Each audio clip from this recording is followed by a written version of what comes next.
Good morning. This is Dr. Ginny Barrow. It's almost 9:30 a.m. today, and I want to start my day on a great note.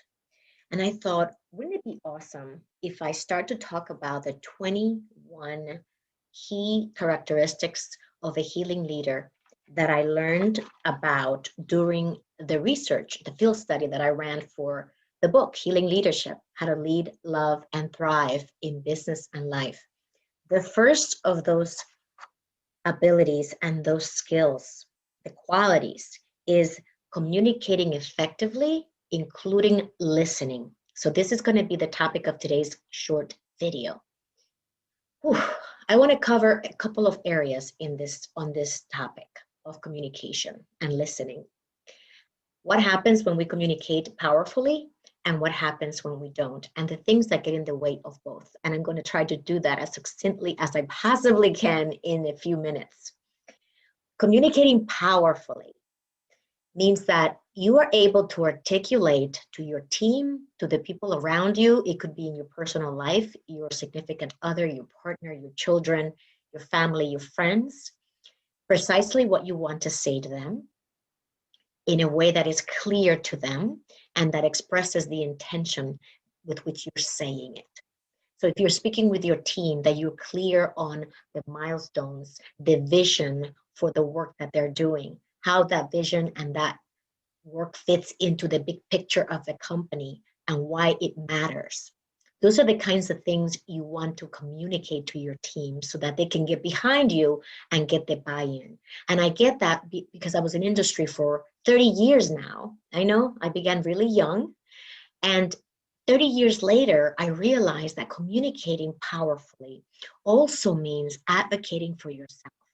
So have you seen some people on LinkedIn who go on to talk about, I just finished this certification or I just completed this project?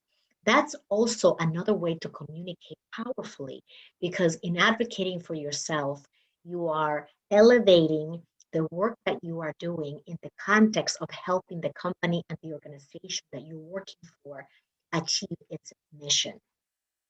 We are as strong as our weakest link.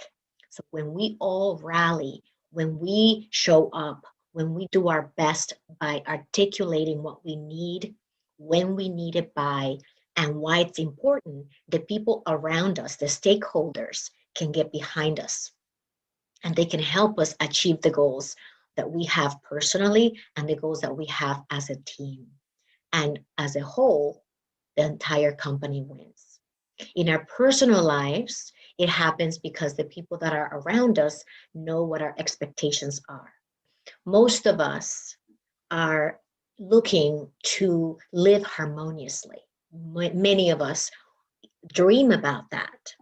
And one of the ways to achieve harmony is to communicate what you need, when you need it, and to be kind about it, right? Not to demand, but to express what you need so that others know what you expect. And if they can give you what you are needing, then that is a perfect alignment.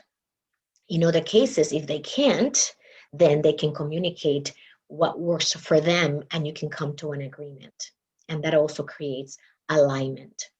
So when things fall apart is when we do one of these things. One of them is to demand things from people without any flexibility. And we'll talk about flexibility because that's another quality that is required to lead powerfully during these times.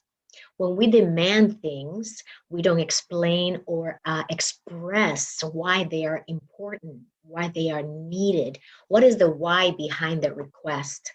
And we make it all about our authority, our ego. I asked for it, so it should be delivered.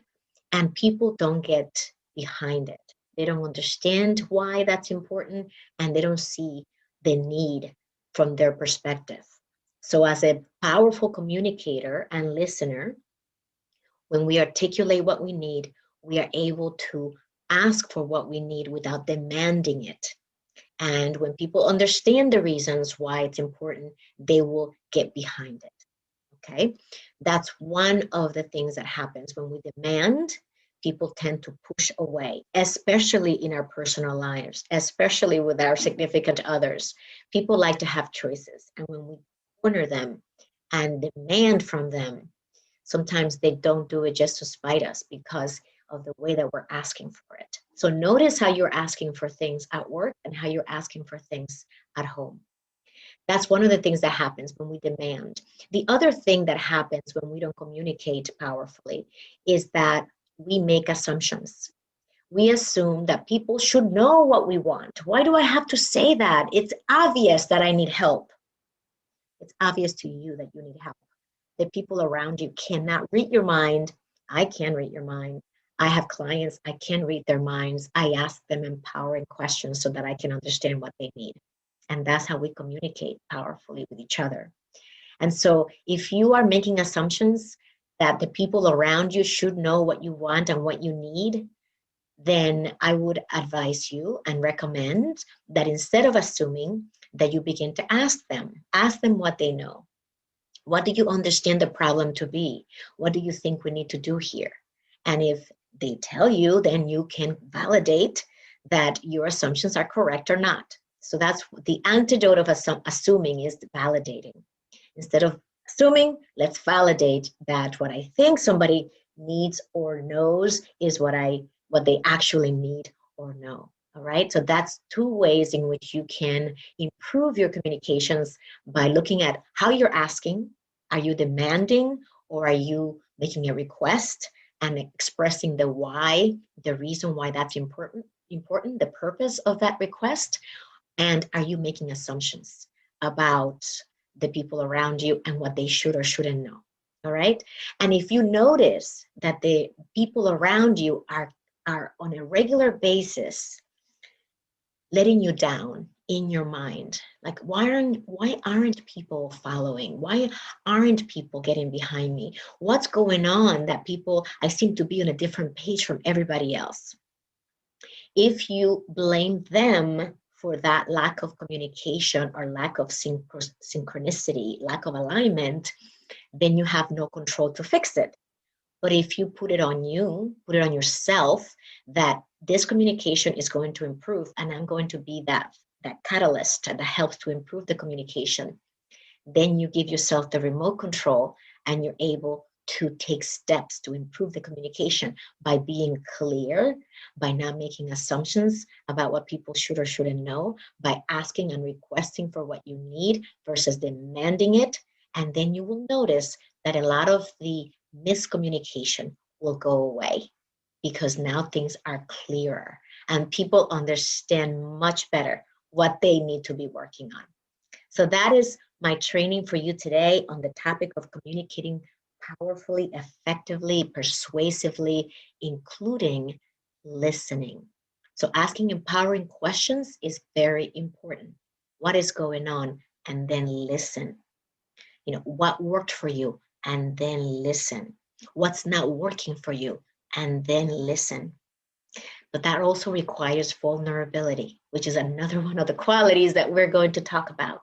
So I hope this topic of effective communication is helping you get clear around your own communication, and that as we talk about all these qualities that I describe in healing leadership, that you become clear about your role in bringing these qualities to life, to make your leadership more effective, to lead during these difficult times that we're living through, and to take yourself and your team to the next level.